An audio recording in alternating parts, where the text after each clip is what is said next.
Yeah. Oh, ready? Yep. Let's Okay, go. okay, okay. Okay, welcome to the. I don't know why it all of a sudden got hard. It was so easy up until like that moment. Okay. Okay. Welcome to the next installment of Civil Disagreement. My name is Kevin Beers. I'm the host for today, and my co host, Michael Green. Today, we will be speaking about marijuana and our feelings on it. Should it be legalized? Should it not be legalized? What are the implications? Things like that. So, I'm going to actually turn it over to Mike and let him get started. Oh, okay. Marijuana. Well, just from my point of view, my feelings on it is it should definitely be legalized, nationwide, locally. Um, I've grown up around it, whether it be in my family, friends, whatever. Is no stranger to me. I do want to add or submit that I've never smoked weed a day in my life. Probably because when I got to the point where I did want to try it, I was already in the military, and I just didn't want to mess up my military career, being as though that if you're in the military, you can't do drugs. So that's that. But it's still no stranger to me as far as being around the culture. Um, if you don't know anything about marijuana or cannabis, you should definitely know that in this country, it was introduced as far culturally in this country through black entertainment. If anybody doesn't understand what I mean by that, um, early music in the jazz era back in the 1920s, 1930s, uh, black people in the industry had songs that they wrote about marijuana. Um, Louis Armstrong, Duke Ellington, all these guys, Cab Calloway, all these guys. And it became a whole entire movement coming out of the South, particularly Louisiana. So a lot of anybody that was outside of the culture, particularly black people, particularly should I say white Americans that wanted to enjoy jazz clubs and things of that nature, started getting introduced to it that way. Um, Henceforth, the demonization that came out of that later on from local authorities and the federal government later on. Um, there when weed first hit the scene and America had to figure out what this was, they kind of demonized it and put it on black culture, called it wacky weed or loco weed, and came out with a whole bunch of propaganda about marijuana and supposedly what it drove you crazy and things of that nature. The first political representative that went on record to as far as what we like to call the war on drugs. The first person, the elected official that that wanted to, I guess, demonize weed was a man named Harry J. Anslinger, and he basically in the 1930s uh, worked for something called the Bureau of Narcotics, and was trying to come out with these drug policies that basically made it look like uh, that white women were going into black communities and getting this drug called local weed or marijuana, which was a made up term at the time. And it was causing them to go crazy and do stuff like have sex with black men or get raped by black men or all this crazy stuff. There was a lot of propaganda in these videos that he himself was making. You can pull up these videos and see these videos.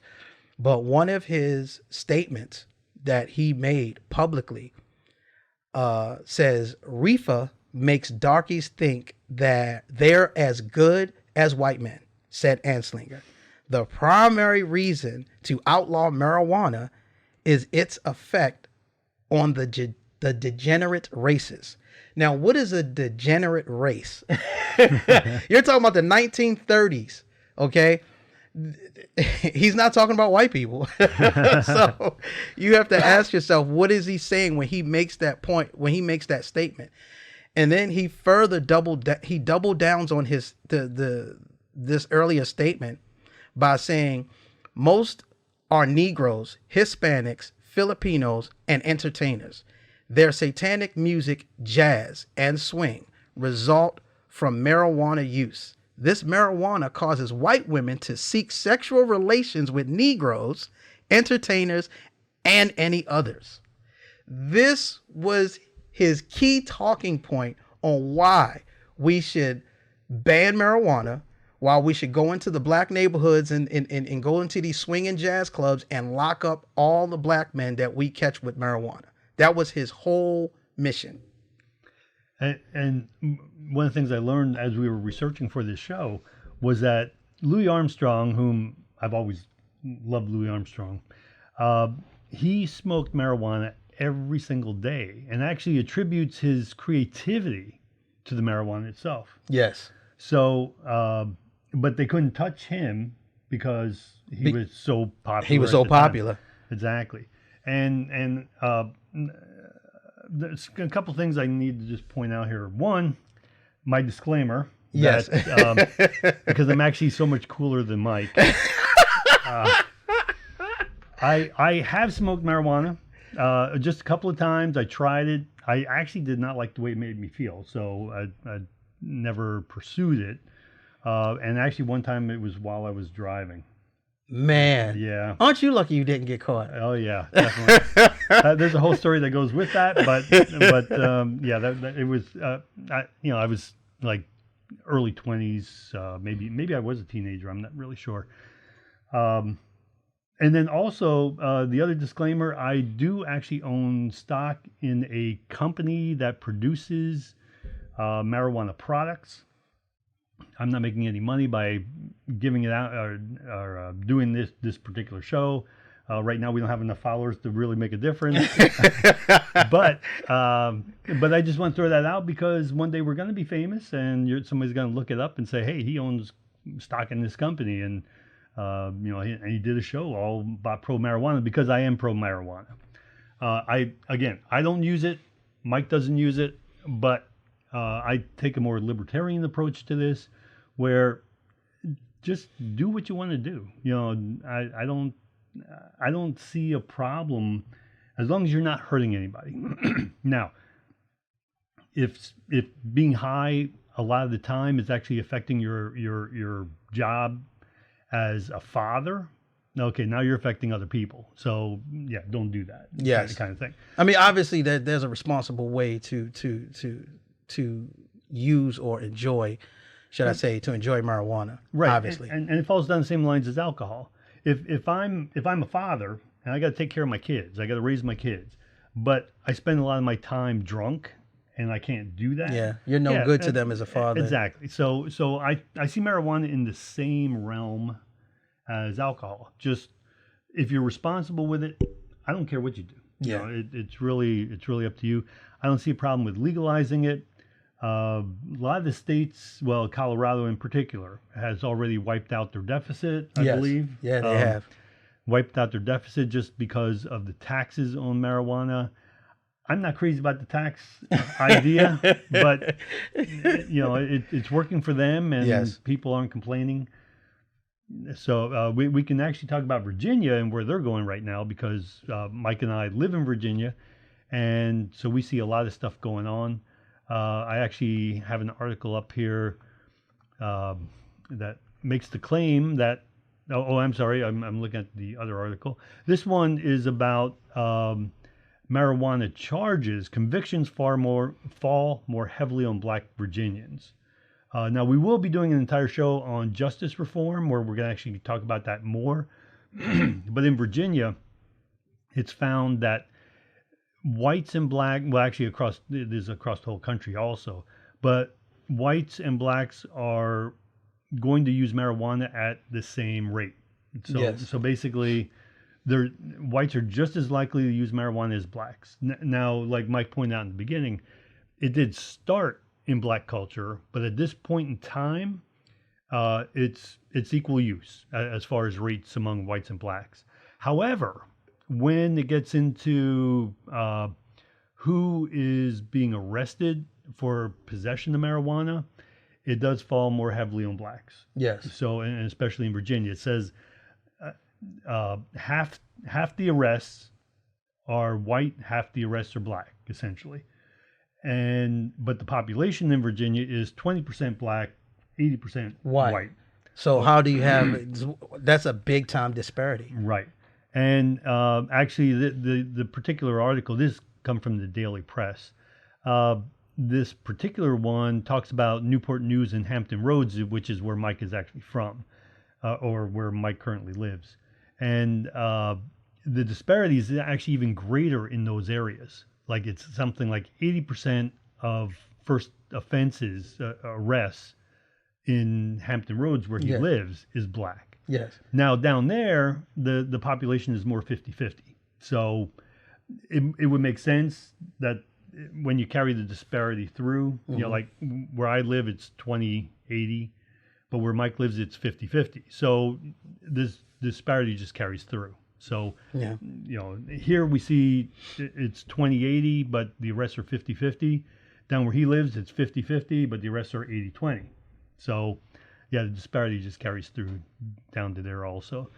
So, and I have a question for you, Kevin.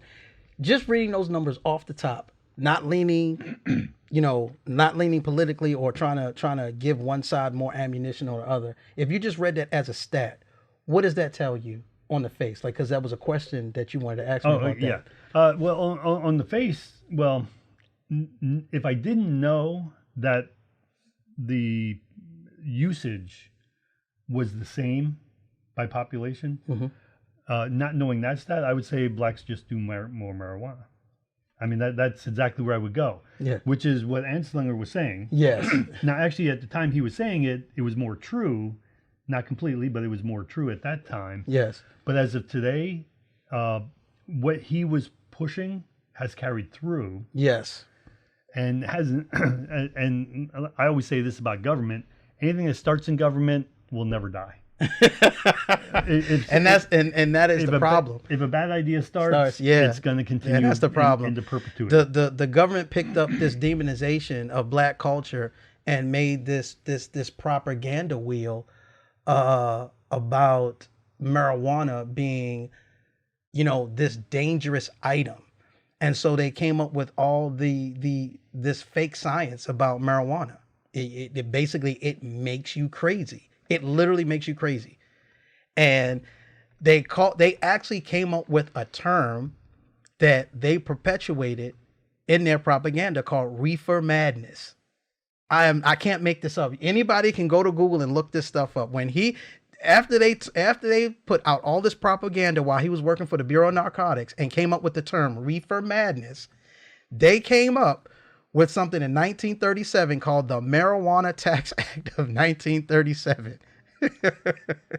Okay, so I'm telling you that it was one of those things where a gentleman basically indoctrinated all of white culture in the 30s and basically made them believe that marijuana was as dangerous as anything else. It was more dangerous than alcohol. Like, it was just this dangerous thing that you had to keep your daughters away from, because if you let your daughters get this stuff from black men, they're going to have sex with them. Like, you indoctrinated a whole entire culture in the country. Well, and to be fair, I don't want to have sex with a black man. So at the end of the day, you have to understand, like, you can't indoctrinate a group of people, especially people that are supervisors at work, that own companies. You can't indoctrinate a whole entire culture in this country with that kind of, in essence, today's terms will be called fake news. And then when it takes hold and people in power are allowed to make actual governmental regulations off this fake news, okay, and then ask yourself, well, why are all these black people being arrested? The proof is in the pudding right there. That's why they're all being arrested. So now we're to the point where let's go back. Let's go past all of that and talk about today. Now it is a proven fact that cannabis is a medical herb. Period. End of story. It is a medical plant. It has medicinal purpose. This is fact. This is not anything that somebody's making up. This is not fake news. So we went from the demonization of that plant, saying that only black people use it to, you know, corrupt white people or white women in general. We went from that narrative all the way to now this plant has medicinal purposes and can help people with cancer. But yet you're still locking up all these black men, which will be a later issue that we're going to talk about in justice reform. But I'm just saying that's kind of funny. That you got to look at that. Well, now that you say it's a medical herb, yes, does that open it up to regulation under the FDA to regulate? Well, that's like any other drug. And see, that's the problem, because again, locally you can legalize it, but there's no federal mandate on it. Right. And then also, but the FDA is trying to grab control of organic remedies and things like that now too, where they want to regulate. Oh, well, you like even just getting. I can't think of some of them right off the top of my head now, but just some of the vitamins. Yes. Like they want to regulate vitamins. The problem with regulation from the federal government that they're going to face is you can't regulate something that I could grow out of a styrofoam cup in my windowsill. That is the problem. Once you legalize this federally, like period, like it is legal to grow weed anywhere in the continental United States. Period. It's just legal. We're federally, marijuana is not illegal. If that's the case, that means I can grow a plant in my windowsill in Baltimore City or wherever I'm at. Yeah, I'm gonna grow my own weed, and there's nothing that nobody can do about it. So how do you tax that? Well, here's also part of the problem too, was that Colorado made it legal, but federally it was still illegal. That's what I'm saying. So all of a sudden, and hence there's a lot of cases. But federal precedents always override state precedents. Yes. So if ATF or FBI want to come in and shut your business down because they just feel like they want to, because they feel like you're not paying taxes on your business, because we've read some stories where when this first started opening up, man, millions of dollars was floating in through these dispensaries. And the federal government was coming in and shutting businesses down because they knew they weren't paying taxes on it, like straight up. And so it it is what it is. That's a whole nother discussion.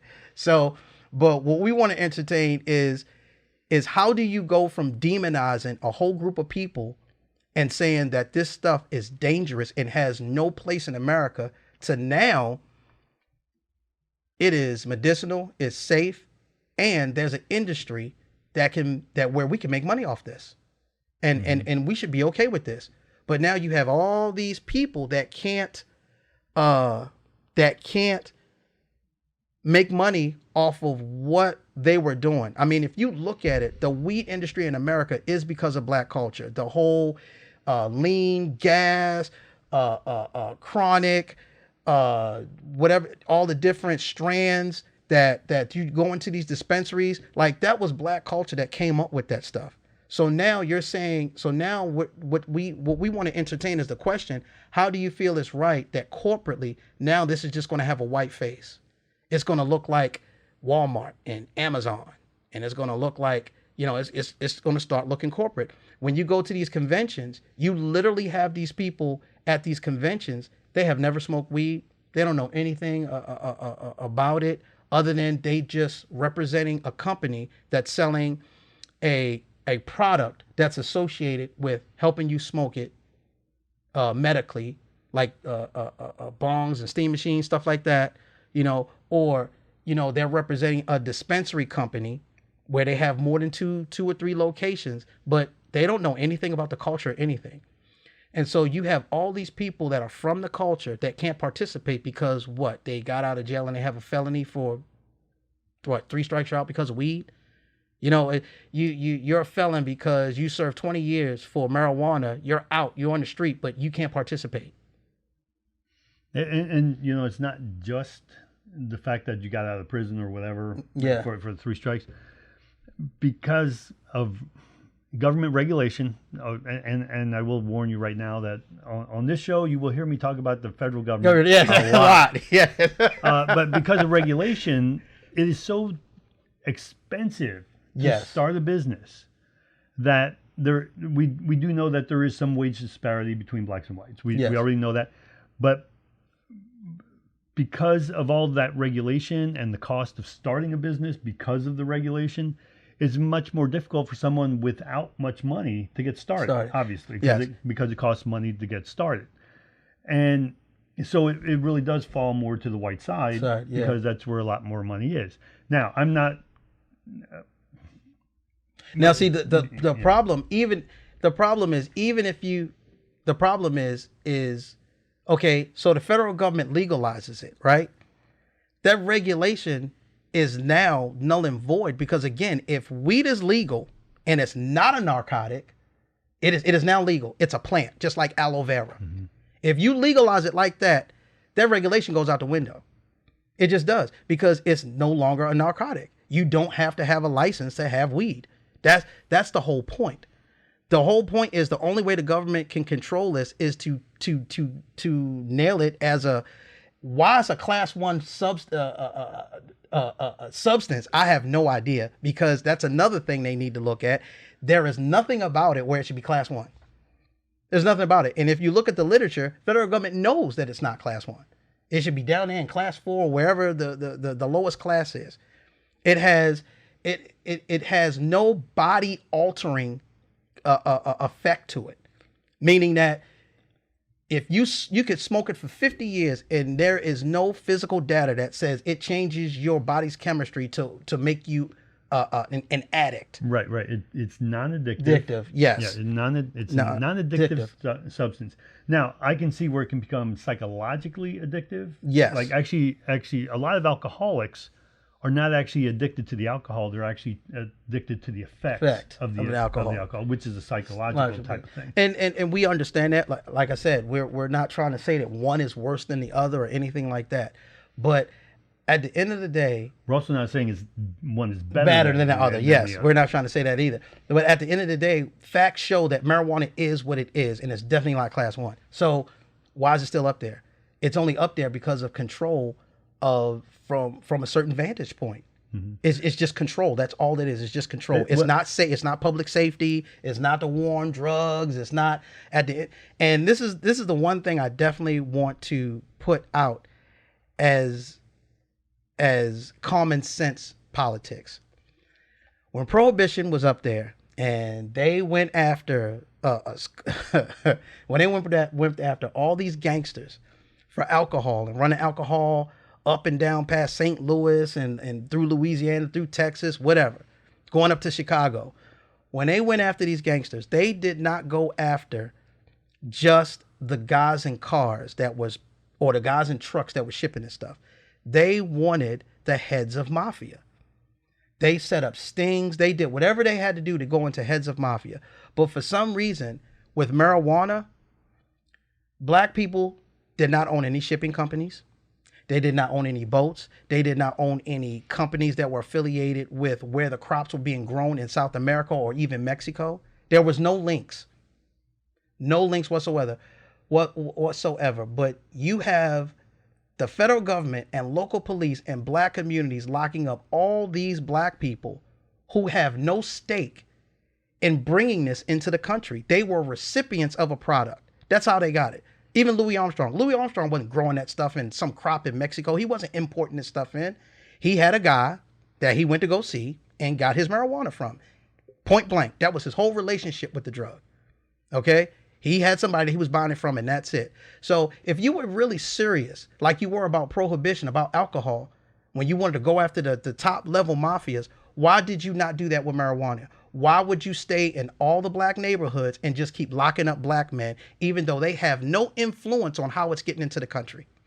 No influence. There's no data anywhere that shows how these black men were bringing this stuff into the country. They were recipients. Even if they had a truckload of it, they were still picking it up from some place to where it got dropped off in the U.S. That is factual information. And for some reason, you got all these, and again, the numbers show you have all these black men locked up for kingpin charges and 3 strikes you're out, but you have not got anything from them that says, oh, well, we locked them up because we got information from them on how the whole load of marijuana was coming into the country. We should talk about, as we got ready for this particular show, we watched a show called Grass is Greener on Netflix. Oh man, that's a good documentary. A lot of good information in there. Highly recommend it. It's on Netflix, as I said. Yes. Well, we watched that particular show, and it really brought out, where marijuana started. Anslinger is mentioned in there quite a bit. Yes. But basically, it helped us get a timeline so that as we researched all these sorts of things, it kind of walked us through, in a sense, Yes. this whole conversation today. I did want to bring up one thing, because we live in Virginia. I want to talk about Virginia in particular. There is actually they're looking at decriminalizing marijuana here in Virginia. And part of the problem is even the ACLU, what they're saying is that decriminalizing marijuana in Virginia will target people of color.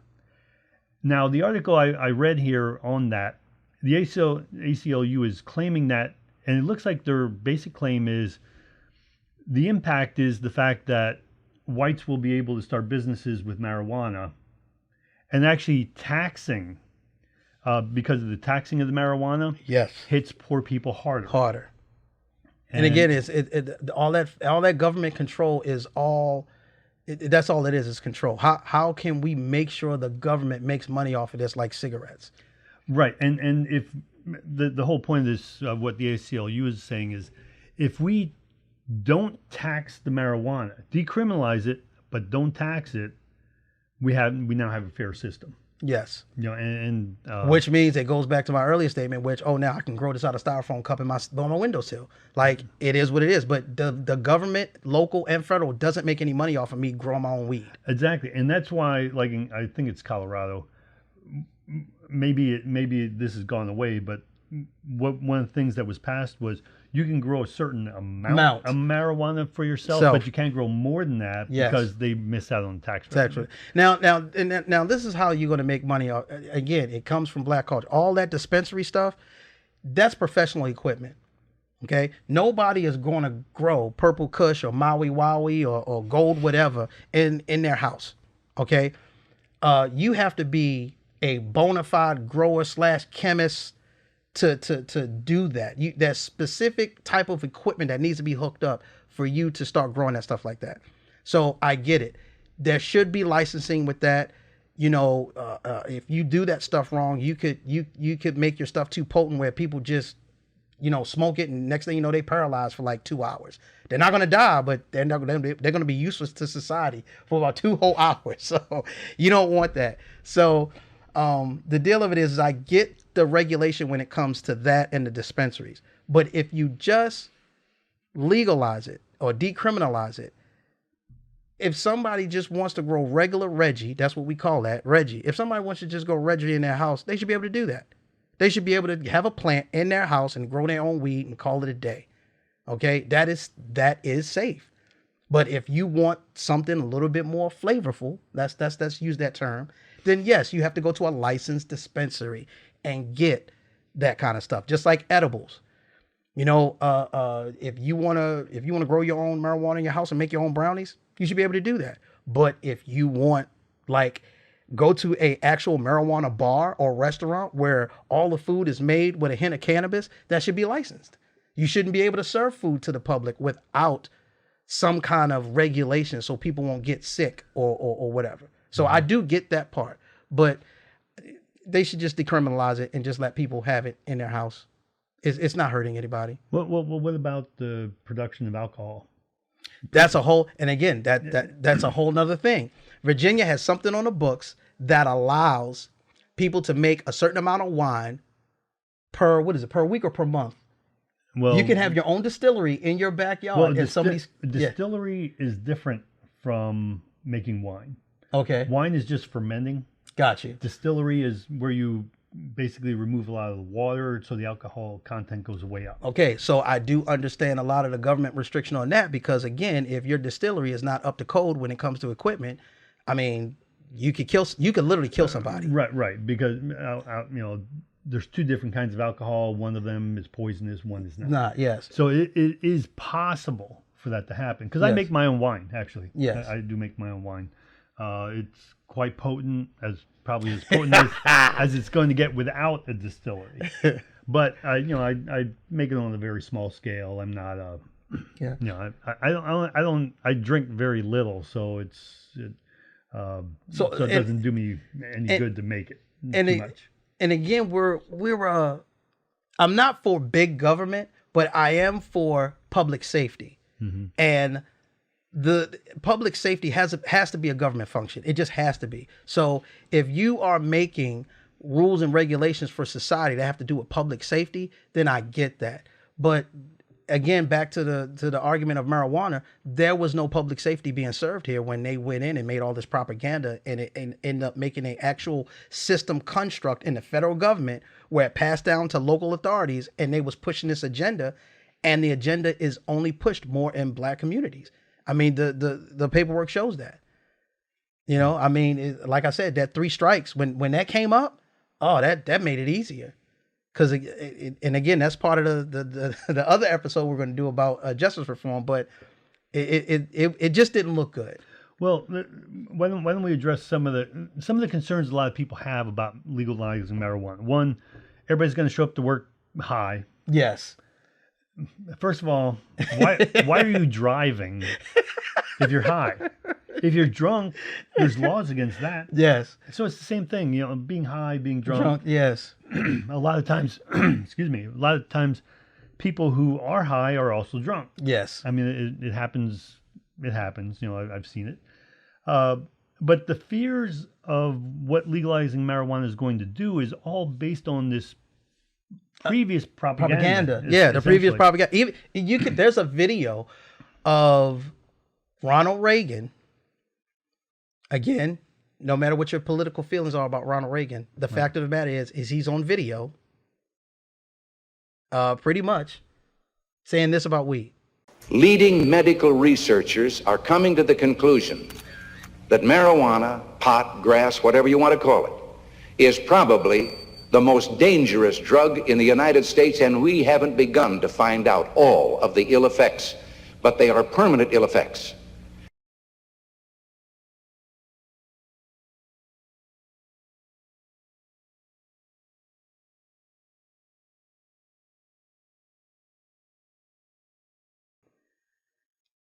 And it just is what it is. So if you have a smart president like Ronald Reagan toting this propaganda based off of where is it based off of? Because he was leaning on his people in his cabinet to tell him that this is factual information, when in actuality it was not. Right. It was not factual information. Weed does not make you crazy. It does not make you do stuff outside of your judgment or your control. You don't smoke weed and all of a sudden want to eat people's faces off. You don't smoke weed and all of a sudden want to have sex with people that you never, ever would have sex with before. Like, that is not a fact. That is just not a fact. But let me throw this out there. Because people believe that can happen, yes, when they do smoke it, they will do things outside yeah. of their control because they actually think yes, it will do that to them, and their mind is that powerful. My wife, she was in childbirth, and again, many moons ago, they gave her an IV because she had vomited, and they just wanted to keep her liquid up. Well, she thought they were giving her drugs, and she stopped feeling pain because she thought they gave her sugar water. It was a placebo. But the mind can do that. So if you believe that marijuana is going to make you do things outside your normal way of acting, you're going to act outside the norm. Yeah, so, I can see that. I can see that. So I mean, just throw it now. People who, but then you have to ask yourself. Case in point, say some young white girl always wanted to go to a jazz club and dance with a black man because she seen something like that on television. She's like, wow, I want to do that. You know, so she gets together with a couple of her high school friends, and they go, "Hey, we're going to sneak into such and such, and we're going to go out to this club out in the boonies, and they do this. Oh wow, I want to go." So they lie to their parents and sneak off. Okay, when she smokes that weed, and whatever happens after that, is that a byproduct of her smoking the weed, or is that a byproduct of her knowing that she went there, knowing she always wanted to do that? Exactly.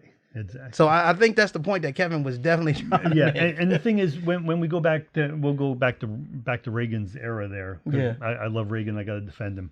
Not true, but I did love him, but I'm not going to defend him.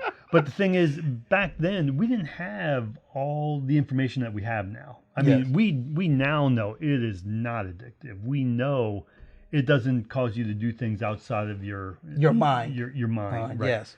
I mean, we know all these things now, so why are we still relying on all this information that was wrong in the past? Yes. I mean, because it's government, and that's how we work. It work, yeah. Yeah. So we have to stop doing that. But through the conversations Mike and I have had a lot about a lot of different things. There's a lot of information I had which was wrong, which I always relied on, and then he gives me something that's different. I'm like, oh, that can't be true. So I go look it up, of course, and find out it's not true. Now I have to change the way I think in order to fit in with that new information. Yeah. And hopefully that's what some of these conversations will do for everybody. I really hope you hear things you've never heard before and you go back and check them out. Like I said, one of the things I respect most about Mike is that he will tell me how he sees it, and he will challenge me to knock him down. So, and when I go to try to knock him down, sometimes I find out I can't knock him down. Other times I find I can. So, and then he's got to change his way of thinking. Yeah, so, and that is true. But it's out of this whole entire episode, I really do want people to look up both sides of everything. Don't take the dining room table from your uncle or your father or even, any of your elders as gospel. We're all grown adults. We all can seek and search information for ourselves. I don't think that this is basically a pro-black or pro-white issue. What it is that I'm just trying to raise common sense. Like if you believe, if you're one of those people that just believe that, oh, well, it's just that black people just smoke weed more than white people, and that's why they get arrested all the time. If you're one of those people that really just believe that, you should really look up some information on it and find out why that is. Because you have to ask yourself, if you're going to tell your daughters that, if you're going to tell your sons or your children that, if you're going to go to work and just tout that talking point to somebody, you need to come up with a base of realistic reference of why that is. You just can't say something like that. Right. Actually, what happened as we were getting, as we start putting the shows together, Mike, in our conversations, he will often say to me, "It's a fact." and what I said to him was, "Where are your references?" Yes. And I said, if you're gonna tell me something's a fact, then actually, if you're gonna state that on the show, you're going to have to back it up. Yeah. So he started researching, and then he come back with some facts. Yeah. And again, just when it comes to Harry J. Anslinger, I'm not trying to call that man out his name. That dude's dead and gone. You know what I'm saying? I'm not trying to tarnish his legacy or anything. But at the end of the day, I don't know how much stuff he did that was great for society and I have no idea outside of reading what's in supposedly his greatest work was the war on marijuana. You can't read anything else about that man other than his war on marijuana. And when you go through it and you look at it, it's like, man, that's not cool, but that's what they were doing back in the 1930s. I didn't live back then, so I don't know. So it is what it is, but these are point of facts that man said those things and put those things into action. So you have to ask yourself, now that we're here in the 2020 and everybody's looking at, it's nothing wrong with weed. Are we going to stop with the talking point that demonizes a certain culture for it? Brown and black people? Like if y'all okay with weed now, can we stop demonizing a whole culture about it? That's all I'm asking. Can we stop? And just one last point. I think we're going to wrap up here, but I think one last point is our Constitution is written on paper made from hemp. Wow. So I wonder what they did with the leaves after they processed the hemp. Yeah, we're not gonna talk about that though. Yeah, They might have burned it and then just ran around and sold it. I don't know. But actually, because of the illegal it being marijuana was illegal, they made all hemp illegal. And one thing, and just going to throw this out there, we produce ethanol for gasoline. So we got like 15% ethanol, 85% gasoline, and we make our ethanol out of corn. And the government pays corn growers a lot of money to make all that happen. Mm-hmm. When it turns out that hemp can actually produce something like 8 times the amount of ethanol that corn produces in the same amount of space. We could say, if we just made hemp legal for farmers to grow, it would release like 7/8 of the space that we use just to grow corn for ethanol. Yeah. And by doing that, we could grow something else. But then that's another discussion on capitalism and how certain. Well, yeah. Oh, yeah. So we are going to be doing a show on capitalism because I'm actually so incredibly pro-capitalist, and Mike not as much as me. So anyway, I have nothing else on the topic of marijuana. Oh, no, we're good. We would love to hear your comments on it. Actually, we'd love to hear comments on the show. We'd Yeah. love to hear comments on the topic. Just any kind of feedback you got. If you got questions you would like us to cover in the future, put those in the comments also. Yes. You can find us on Facebook under Civil Disagreement TV. Yes. You can find us on YouTube under just Civil Disagreement. Yeah. And we also have a website, civildisagreement.net. Yes, .net. You can find us in all those different places. We'll eventually be on Twitter, Instagram, all those kinds of things, but we're not there just yet. We're just getting started. So, and again, we definitely want you guys to make comments. Just tell us if you're pro, if you're against, and why you're pro or against. We want to see your comments up there. There might be some things that we did not entertain, issues that we didn't, bring out in our discussion today. So, and you can post that stuff. What I hope people do not do is name call and demonize. Right. Again, we're not about that. Right, because this is a civil disagreement. You can disagree with us all you want. Yes. Mike and I don't agree on all the points of what we talked about today, but Yes. We've come to an understanding between us of where we both are on that. It's fine to totally disagree with us. I got no problem with that. Just be civil about it. Yes, please. That's it. Okay. We out. My phone is going nuts all of a sudden. It doesn't ring like all day long.